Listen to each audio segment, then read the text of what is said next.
Welcome to Eventful Endeavors, secrets to crafting the perfect celebration. If you're planning an event and looking for useful tips from industry experts, you're in the right place. So get ready to take some notes and we'll dive right in. This is Eventful Endeavors.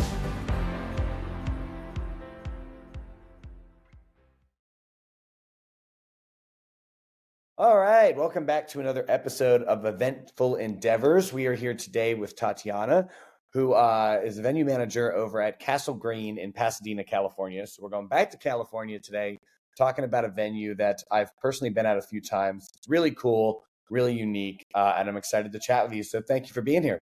Thanks so much for having me.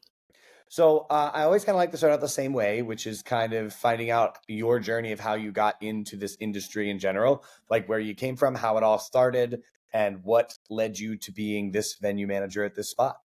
Yeah. So years ago, my brother-in-law got married and did not hire a coordinator. Tip to everybody is hire a coordinator. Yes. And his mom and I ended up kind of planning and coordinating his wedding together. And we had a lot of fun doing it. And towards the end of it, she was like, "You're kind of good at this. You should probably do something in this space." And I had just graduated from college and was still kind of trying to figure out what was next. And so I connected with a coordinator and became her assistant locally here in Pasadena. So I worked at a lot of venues locally here and fell in love with it really quickly. Really enjoyed it. Ended up being her assistant and then lead on events as well. A pandemic happened. Things paused there for a moment. And then as we were coming out of kind of restrictions, I was asked to come in to the Castle Green and handle events here. And so I have been the event director here for July will be 3 years. So I have been enjoying the other side of this, which has been very different and very grateful for a very different opportunity. This is actually interesting because we haven't, well, first of all, the get a wedding planner is everybody's piece of advice. It's been the 100%. recurring theme that everybody has talked about. But one thing we haven't really touched on that is kind of interesting is that transition from wedding planner to venue manager. Like, what are the major differences in doing those two different jobs? Because I mean, there's some overlap, but I know they're also very different things, especially on site the day of. So talk to me about that difference. Yeah, what that is. They are. And I think every venue is different. I think the way our venue operates, I work with a client from the moment they're coming in to look at a venue to the day of. Okay. But day of, I do depart. I'm not here at night. I'm not great at the late nights, which is actually why I like this side a little bit better than coordination.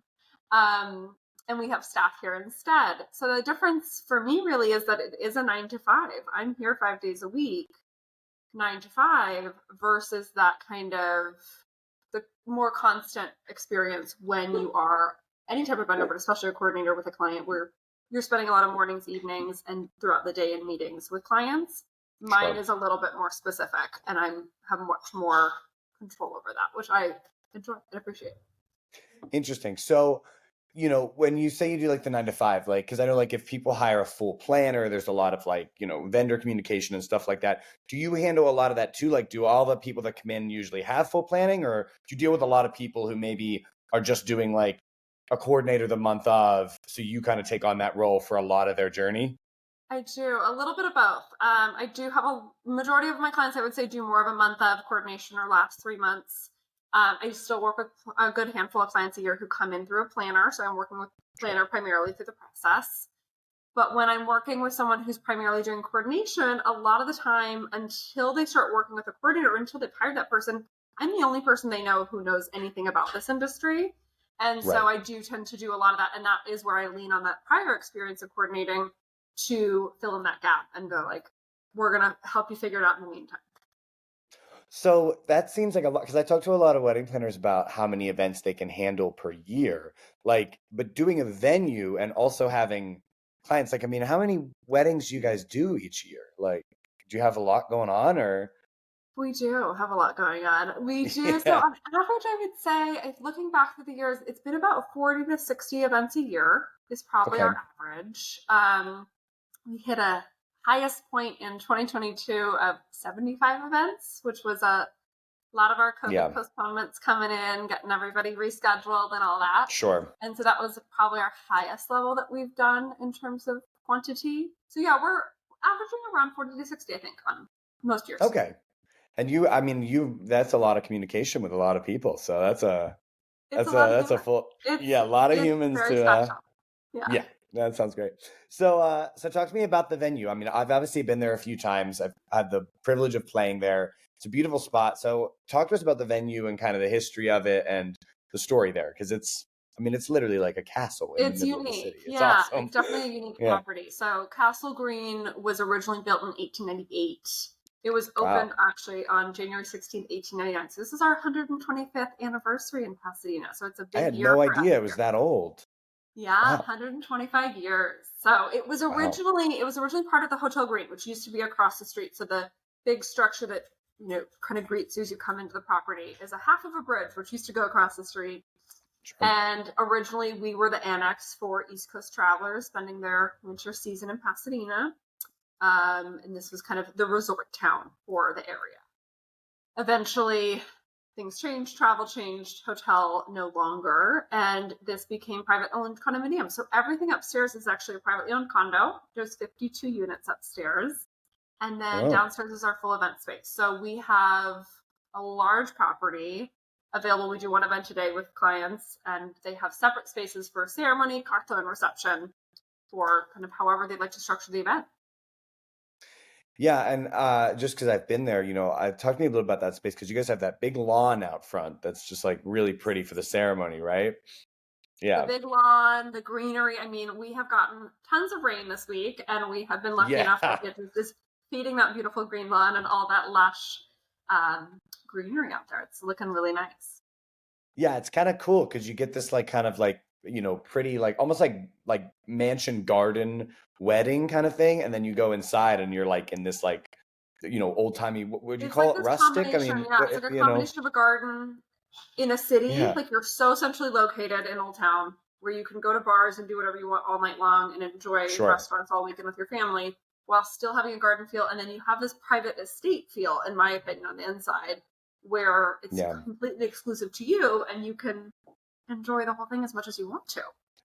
Yeah, it was weird. The first time I visited it, I was just like, I'd never been there. And I was just in Pasadena, which I've been to Pasadena a million times. And it's just a city. And then I was like, where is this venue? And I was like, oh, there's this big gate. And then I was like, oh, this is here? Like, you like don't even realize you're in Pasadena. It's really cool. Hidden treasure that way. Yeah. So let's move on. Let's talk a little bit about, we'll come back to some venue things specific, but I do like to talk about just kind of wedding ideals overall. So from when you started planning to where you are now, what are some of the big things, especially pre-COVID, post-COVID? Like, what have you seen change? Like, what trends have come, gone, things that have changed? Anything that you can think of that's like, this is really cool. People are doing this now and they never used to, or something like that. I think there's been so mumuch change. I think anyone you talk to that's been in this industry pre and post COVID there's been a lot of change. And I'm curious to even see in the next couple of years what settles in and what doesn't. Right. One thing I've definitely noticed is a change in guest sizes, guest counts, and noticing more intimate weddings. I feel like I've even talked to vendors who talk about before COVID there being just big, elaborate, kind of a show almost, and losing kind of what it was about almost, a little bit of that, the reason we're all here, which is two people wanting to join their lives together. And I find that coming back, and there's something really beautiful about that. Couples coming in and really emphasizing the importance of their story, the importance of their lives together, and the way that they're joining their lives and their family and friends' lives together. And that being the priority with a wedding, not just the biggest, the prettiest, the best Instagram photo. I think that's been really nice to see. And I've definitely seen a difference in that. I have to say another one I'm really loving, we're noticing a kind of new trend, and I'm not sure if it'll stick, but I'm enjoying it, is grooms being in charge of wedding planning. Oh, okay. I don't know if you've seen this yet, but I was just chatting with my caterer, and we were talking about how many clients I have right now where I talk to groom primarily. They're spearheading. And it's nice to see. Yeah. I can say I did a lot of the planning. I was heavily involved in the planning of my wedding. Obviously, my wife did a ton, but I was very much like, not like Groomzilla, but I had my opinions. I think especially prior to COVID, I had couples I had brides who I almost never met groom. Right. I'd meet groom day of. We just never, he wasn't involved. And so it's been really nice to see that switch. I mean, I talk to a lot of grooms being like the band, because I feel like a lot of times that's like the groom's thing. Like, you handle the band, I'll handle everything else. Yeah. So I find myself talking to a lot of grooms that are like, I'm just in charge of music, man. That's all I do. I can't mess it up. I'm like, okay. Well, I always but talk that's couples great. too. I'm like, when they're like, that's not my strong suit, I'm like, you each have your own strong suit. That's why you're a partnership, right? You can't both be good at the same thing. So you do have to divide and conquer a little bit. I love that. I love that you're seeing that a lot, because that's good. Nice. I mean, I What about like so you've probably I know you're not on site for a lot of the weddings anymore, like in the late night craziness, so you might not have all this. But what's the like but like kind of some of the stuff that's going down. So what is like the out of everything you've ever seen at a wedding, what would you say is kind of the most unique thing that you've ever seen? Oh, could you repeat that again? You cut out. Like what would be like the most unique thing you've ever seen? Like something that, maybe you've never seen again, or was just really specific to one couple that was like, oh, that was awesome. I love a theme. I love to see a client take a theme and really commit. Like when they really go for it. And a couple of those that I've seen in the past couple of years I've really enjoyed. I had an incredible couple I adored working with who did an Enchanted Forest theme. This is November. What a great venue for that too. Enchanted Forest. Think mythical, think beautiful dark fall colors, green velvet linens, and dark beautiful flowers. Guests were wearing elven ears and costumes. There were swords. Awesome. It was so fun. Yeah. And they committed. And that's, I think, the beautiful thing about a really good theme is the commitment. Was it a large guest count? I think off the top of my head. Because like that's my thing is like I'm like, how do you get 150 people to agree to elf ears and everything? But then if you have a smaller one, it's like I think it's like encouraged. But here's the thing: if that's what you're planning, those are your friends, right? Like if that's who you are and you're planning that wedding, your friends already are in that with you. I love that. That's super cool. That was a great one. I had a wonderful Star Wars wedding last year on May the 4th, in which, in the middle of the ceremony, Darth Vader entered to try to steal the bride. He objected to the wedding, and he was stealing the bride. He then had a lightsaber battle with the groom.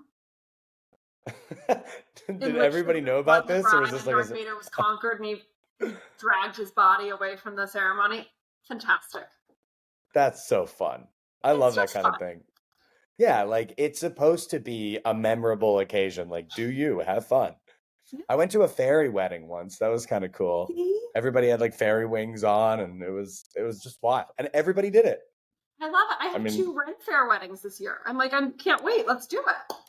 I was actually going to ask, because that was the first thing I thought of, just knowing Castle Green. I was like, that's so like Renaissance-y. I was wondering if anybody had done like anything like that, because it does give that vibe to me. When we do corporate events especially, they tend to go with like Great Gatsby, Art Deco, kind of that flapper era. They kind of go with that theme because especially the cocktail rooms are so in that. It's a very popular theme. It's a fun one. Well, this is a great time for me to ask, because I was going to ask eventually, but so it's not just weddings. You do other stuff too, like corporates and private events, all that kind of stuff. Whoever wants to rent the space out. Whoever wants to rent the space, if you're up for it, we're up for it too. Yeah, we do primarily weddings. I think that when you attract what you like, and I like weddings. That's what I worked in, and so I continue to. But we do all types of events. So we do a lot of corporate holiday parties, nonprofit events, things like that, to really a lot of big anniversary events. We held the Convalescent Aid Society's 100th anniversary here last fall. Big events like that are great. Yeah, that's fun. Yeah, I love that. I want to ask my favorite question. Okay. This is my favorite question. I ask everybody, and I've heard some fun stories. I asked what the most unique thing you've ever seen was. So the next part of that is, what's the cringiest thing you've ever seen? Like something you're like, oh, please don't ever do this. This never works. I've seen this at a few weddings, and just it's the big no. Don't do it. Or even something that just went wrong, where it's just like, exactly.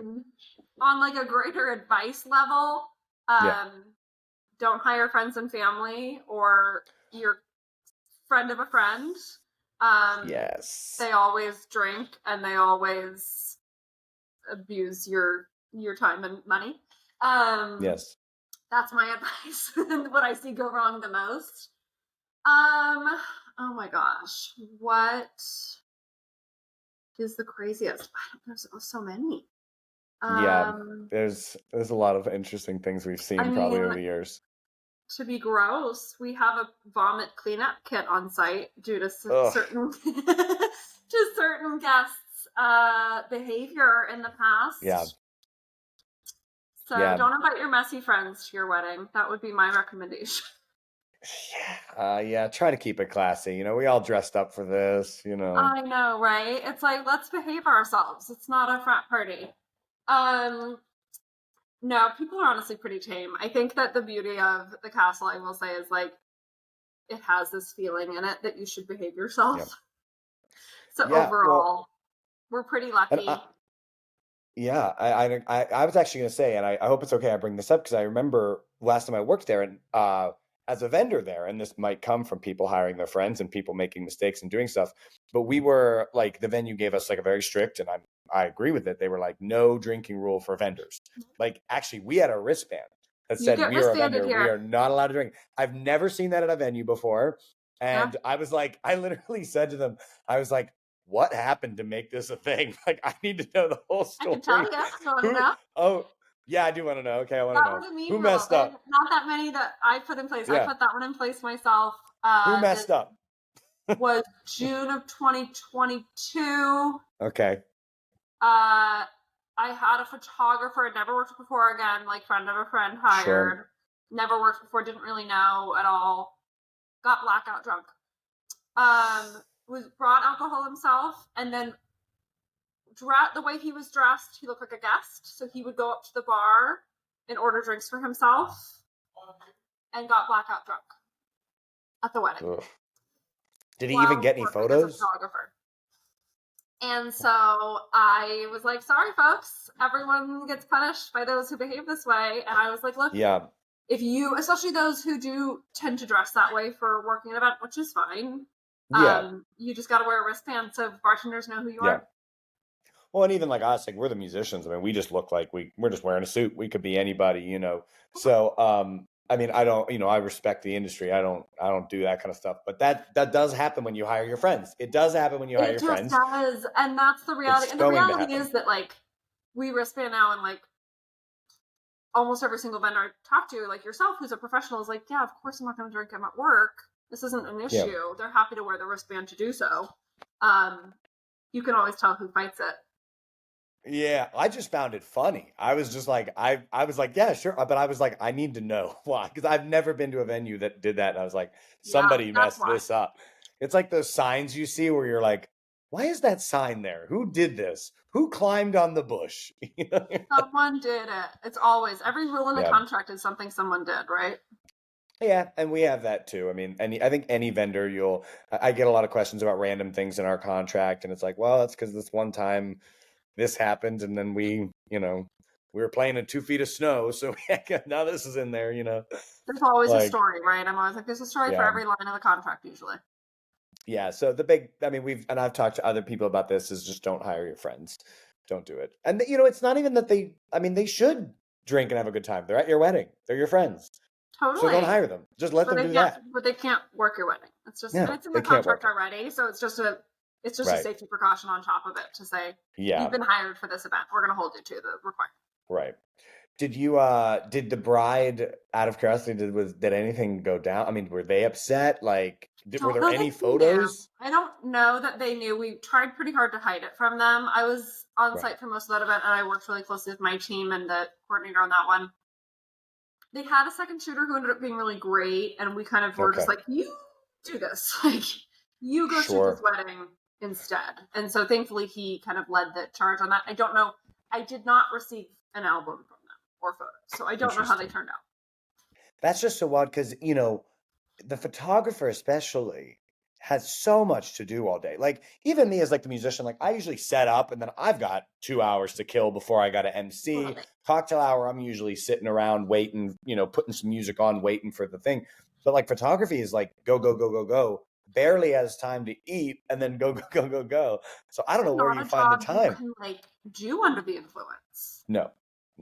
It's a You very have to use job. use your eyes and stand up straight is important. Yeah. Requires a few Anyway, swings.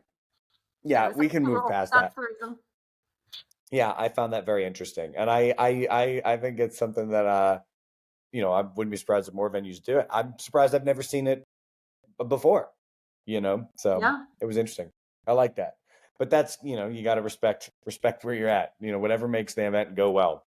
Exactly. And it's to keep Yeah, my clients safe and honestly to keep vendors safe too, but and to keep the venues. I mean, just everything. There's liability there. absolutely. Yeah. You can't trust everybody. People be crazy. So we've already talked a couple things here, but I was going to ask, like, what would be your number one piece of advice for a newly engaged couple? Obviously, we already covered get a planner, don't hire your friends, which are two big ones that have come up a lot. But other than that, if you were talking to even just like friends who are newly engaged, what would be the big piece of advice you would kind of like start them off with?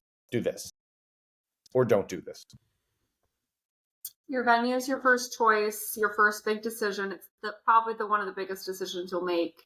Mm-hmm. And it's scary, but it'll feel right when it's supposed to be. The right venue is the right place for you. And It's the foundation to the whole thing. You unfortunately can't really make any other decisions without it. I think that combined with, if you're able to, try your best to not involve too many people too early in planning. I think it can be really hard for couples when they get all of their families or friends involved in planning in the beginning to find how they truly feel about what they want. And so I think just be cautious of that and trust yourself, trust your instincts, include them when you're ready to, but trust yourself and your partner to start that process together. Yeah, I love that. I think that's very, very solid advice. I intentionally was like, we'll do this alone. I always feel for the couples who come in with like both sets of parents and siblings and grandparents. And I'm like, I want to know how you feel, not how, I know your mom has an opinion, but I want you to get to decide how you feel before we take that in. Yeah. I was actually talking yesterday to a wedding planner on this podcast, a wedding planner in Texas, and we brought it up. Like, it can be tough because parents oftentimes give money, sometimes the entirety of the money. Yeah. So it can be tough to let them realize, okay, but it's not your wedding, you know what I mean? But they're like, well, we paid for it, but it's still not yours. But like, okay, it's such a tough thing, It is. It's a fine line, so, and I think especially when finances come into it, it's where it complicates it, of course. But if you're able to at least take the very first part and look, and then get their opinion when you have more of a final idea of what you want, it gives you a little confidence, which I think is important. Yeah, and the venue is, you're right, it's the foundation for everything. I mean, I do agree. Like, I think we looked at, when I got married, I think I looked at 3 venues. Okay. And I fell in love with the first one. Like the minute I found it, I was like, I want to do it here. This is it. And then my wife was like, well, let's look at a few others. And every time I went to the other ones, I was like, nope, it's not the first one. Let's go back. And I knew, I was like, let's just sign the contract. Like, I want that. We want that. And she's like, all right, then let's do it. Sometimes it's that easy. I tell every couple, especially if they come in first, I'm like, you can end up here. That's fine, but you can't stop here. You have to keep looking. You have to at least try a couple. I think 3 is great. I was like 3 to 5. 3 is good. Yeah, check them out, see, and then you'll know, like, oh, that's the one I like. Because there's so many venues, you can't look at all of them. You'd be so overwhelmed. They're all different. They're all different. They all offer different things, and you have to do the homework and see what you like and go with your gut. Speaking of which, I want to go through a couple, just kind of, speaking of what they offer, just kind of like some almost like rapid fire questions about the venue. Yeah. Because we already established kind of what the vibe is, what it looks like. And also that you're right there in Old Town. So if you want an after party, it seems like it's super easy. Walk over to one of the bars. But so in terms of the actual venue, do you guys have like on-site catering, on-site bar staff? Do people bring in everything? What do you guys kind of come included with? Yeah, so all catering is brought in by our catering partner. So Little Lily's Kitchen does all of our catering on site here. They're exclusive with us. And they are a full service caterer. So they do all of the labor, rentals, and food and beverage with clients. So clients have all of the choices in terms of rentals. They're going to hit all the staffing, all of that. We have all the furniture on site, but they're going to do all that for them with clients. And they do a custom menu. So clients actually work with the chef there. Cool. They build a menu together, which is super fun. Cool. And being in a city, a lot of times people ask these questions about things like kind of in a city, like what's the parking situation? You guys have valet, you have a lot. How's that kind of work? Great question. This is always my favorite because we were built before the car was invented. So we don't have parking on site. I didn't even think about that. I know. I wouldn't either. So we actually have a great public garage across the street. I believe it's I want to say 6-story garage. It's got lots and lots of parking for guests. So that's where we recommend guests park, just across the road. It's a $12 flat rate for the night. Super easy. Yeah. A lot of my clients do also rent the meters out front on both the front street Raymond as well as the side street, which is Dayton.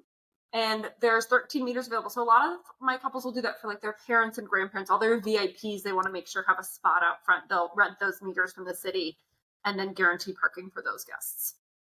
Cool. That makes sense. I didn't even think about the fact the car wasn't invented. Isn't that funny? That is really funny. And I even like when I think about it, like, sorry, I'm off track a little bit, but when like getting in there through the back gate as the vendor, I'm like, this is a very small road. This is like because it wasn't built. It was built for probably a horse or a carriage, not even up front. So exactly. Who even knows what it was built for? Exactly. What about like bridal suites or anything like that? Do the bride and groom, can they stay on site? Do they have to get a hotel nearby? What's that situation? Yeah, so great question. We ask for hair and makeup off site. So we have great local hotel recommendations for clients. They'll do hair and makeup there. We'd love for them to get dressed here so you don't get your dress wrinkled in the car. But we have 2 bridal suite spaces on site. So we have one that comes included in the venue fee. It's a smaller space, lots of mirrors, AC, and restroom. We just added last year a larger bridal suite option for all clients to add on if they need a little bit more room. That space has another private restroom and also has a kitchen. So it has a fridge, freezer, microwave. So if they wanted to have lunch here, it has a lot more seating for guests or attendants as well. That's been an add-on option for the past year of $500. So it's not too significant, hopefully. But it gives the option for a little bit more space for clients who have a bigger wedding party or older guests they want to accommodate to hang out with them throughout the day. Great. And I assume, obviously, like you have that great lawn for ceremony and whatnot, but if for some reason, like we were in a situation like now where it's raining, you guys can also have plenty of room inside to move that ceremony in there and it's still beautiful and awesome, right? Yes. We do indoor ballroom ceremonies for rain. We are way too accustomed to it with the amount of rain we had last year. We had to move our first wedding up this year indoors due to the rain. So we're well accustomed to it. We do a flip during cocktail hour so that guests come back for dinner in the ballroom space. It's super easy. Got you. And then 2 final things. The first one is, what are there noise ordinances? Because I know you said some people live there. Like, how does that kind of work? Yeah, so the noise ordinances are pretty straightforward. Anyone who's performed music there knows that we just don't allow subwoofers or club level bass. Sure. You're welcome otherwise to have live music here as well as DJs, whatever works for you. And then noise ordinance, we just ask that outdoors is 8 p.m. Indoors is end of event time. Our standard end of event time on Fridays and Saturdays is 10:30. Sunday through Thursday, it's 10 p.m. Couples can always opt to purchase overtime and go later with the music and the party. So they can go up to midnight on Fridays and Saturdays or 11 p.m. the rest of the week. Okay, that makes sense. Yeah. And also, like, I think I was ready by 10 o'clock. I was like, let's go to the bar. I'm ready. I know. That's the beauty of it. I'm like, I was like, we're good. Till then, and then go to the bar and enjoy an after party. Yep, that's what we did. And then my last real question is, how far out are you guys booked? Do you have is this year like slammed? Is there still availability? Like, obviously people book weddings all over the place. I have weddings for 2 years from now. You just never know. We'll book always for basically a year to year and a half out is where we are. So you can book as far as December 2025 in our calendar right now. This year, if you're flexible in your day of the week, we have options for you. My Saturdays are pretty much gone. Fall Saturdays are all gone. I've got a couple in December left. Yeah. But if you're open to Fridays and Sundays, I definitely have some options still available. And then 2025 is just starting to book. So we have lots of options on that. Definitely, if you're looking for a 2025 venue, time to start looking and booking. It's it's time. Yeah. Yeah. And also, just so everybody out there knows, if you're listening, don't be afraid of a weekday wedding. They're great. Do it. Save your I got money. married on a Sunday. I mean, I assume, like, are you guys like a lot of venues? Like, if somebody wants to get married on a Tuesday, I imagine there's like a price discount for being a Tuesday, right? Totally. Yeah, go for it. It's cheaper. If you all your vendors will be cheaper. Like, everything will be cheaper. Go for it. Less people will come. It's great. Which is good. You want that. I promise you want that. Totally. I was hoping, I didn't get one, but I was hoping for a leap day wedding. It's a Thursday. I was hoping for a leap day one. I did not get a leap day.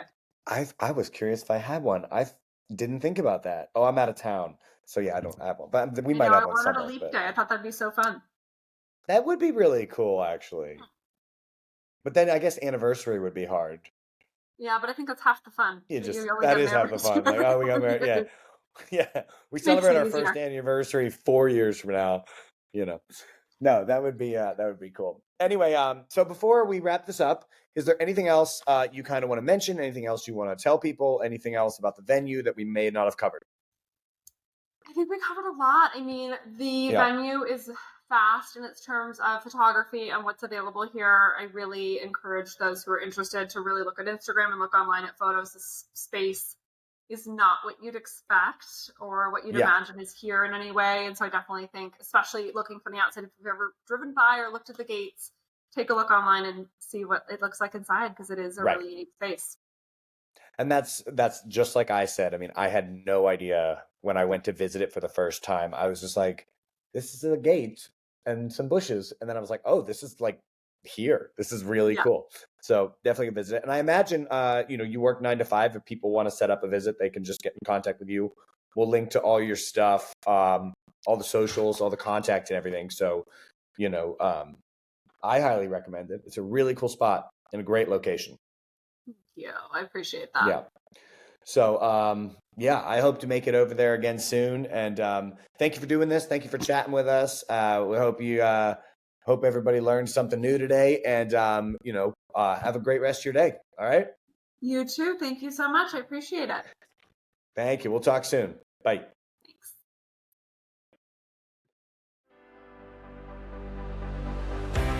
Thanks for listening to another episode of Eventful Endeavors, Secrets to Crafting the Perfect Celebration. We hope to have left you with some actionable ideas for your own event. If you like the show, please subscribe and definitely leave us a review. We read every comment. So until next time, happy planning and see you soon on Eventful Endeavors.